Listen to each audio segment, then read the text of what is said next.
Well, thank you, Mr. Speaker, and I'm grateful to all honourable and right honourable members this evening for the debate that we've had. Delivering the deal negotiated with the EU remains the government's central priority. It is neither our preference nor our expectation that we will leave the EU without a deal. However, as a responsible government, we must prepare for all scenarios.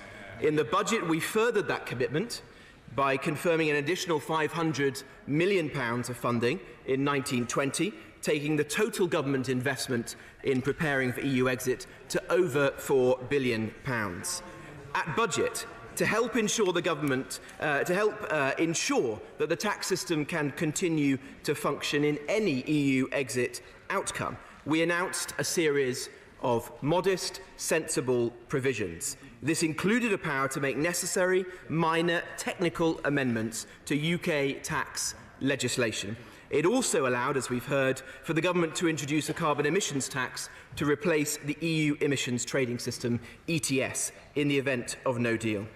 In including these measures in the finance bill, our foremost motivation was to provide certainty to taxpayers, the kind of certainty one would expect from any responsible government. Let me turn to the amendments number 7 in the name of my right honourable friend, the lady right honourable member for Normanton and Pontefract. Prior to the Committee of the Whole House, which considered Clause 89, I placed a list of changes envisioned by this clause in the House of Commons library. Those right honourable members who have taken the trouble to review that list will see that they are indeed minor technical changes. Out of minor and technical changes, these are the most minor and technical changes. And since then, we have received no indication from any member in this House to the contrary. Clause 89 is simply prudent preparation to provide our taxpayers with the certainty they deserve. As I made clear, the government doesn't want or expect a no-deal scenario. That's why we've negotiated the withdrawal agreement that will see us leave the EU in a smooth and orderly way on the 29th of March and sets the framework of our future relationship. As we heard from my right honourable from West Dorset and from Grantham and Stamford, the best way of avoiding a no-deal scenario, if that is of grave concern to members of this House, is to support the withdrawal agreement next week. Unless Parliament agrees a deal, the UK will leave the European Union on the 29th of March with no deal, as this was the agreement which we all knew when we voted to trigger Article 50. This is now the law, and this amendment before us tonight does not change that simple truth. Could the Minister just clarify his last sentence? Is he saying that if the deal is voted down next week, that it will become government's stated objective to deliver no deal? Minister. No, the point that I've just made is that the law of the land is that the UK will leave the European Union on the 29th of March, and nothing contained in this amendment will change that. The only difference this amendment will make, as I'll come on to say, is that the UK will be somewhat less prepared for that eventuality. The purpose of Clause 89 is to provide taxpayers and HMR... I will give way. Right. I'm very grateful to my honourable friend who's doing a valiant job, which I don't envy.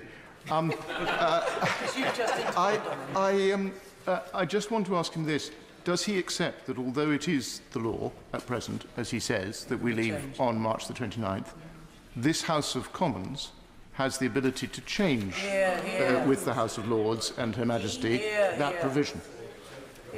Minister. Well, the House of Commons has the right to make the law, but the law as it is today is that we leave on the 29th of March. And the point that I'm making is that whatever the intentions of the Right Honourable Lady and those who might wish to support this amendment, all that will be achieved by supporting this amendment is denying our citizens and taxpayers the degree of certainty that we wish to give them. If I may, Well, I'll give way one last time, but I only have a couple of minutes. Well, I also extend my sympathies to my friend and honourable friend who's drawn the short straw in presenting this particular debate. But he's very eloquently just trying to minimise the significance of the whole thing. But of course he realises there are big issues behind this. Could he tell us what contingency arrangements the Treasury have made for the fiscal impact of leaving with no deal and its impact that it's likely to have on our trade, our manufacturing industry and so on? He must concede that the figures we've published for future deficits and debts and so on will remain utterly meaningless if we leave with no deal, and a fiscal crisis will occur. Is the Chancellor, does he know, actually planning the emergency budget that he'll probably require? Well, my right honourable friend and constituency neighbour tempts me to go into areas that I shouldn't. But the Chancellor has said that we will be prepared, that we have fiscal room available. That's what he stated in the budget as certified by the Office of Budget Responsibility. And he appears to be making the case for making prudent preparations in case of a no-deal scenario, which is all that this clause seeks to achieve.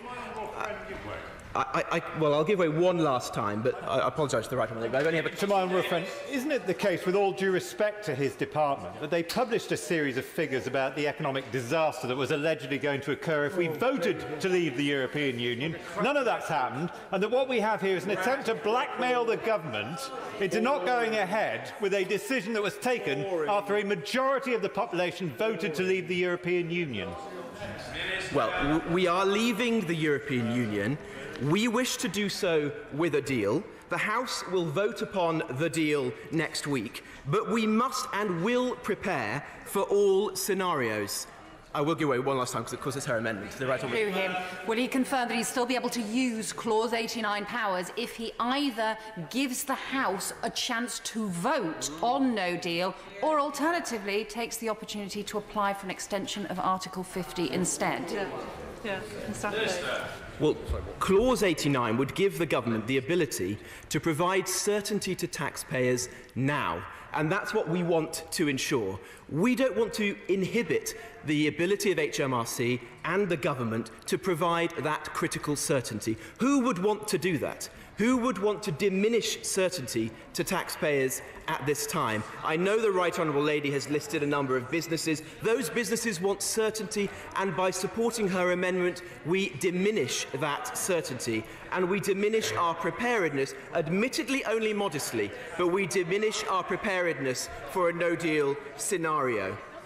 We will not be deterred, Mr. Speaker, from making sensible preparations. The public expect us to do so, and using the finance bill in this manner to prevent or frustrate preparation for any eventuality is unwise and irresponsible. I therefore urge the House to reject all the amendments and new clauses tabled against clauses 89 and 90 tonight, to give our constituents and taxpayers across the country the degree of certainty that they deserve.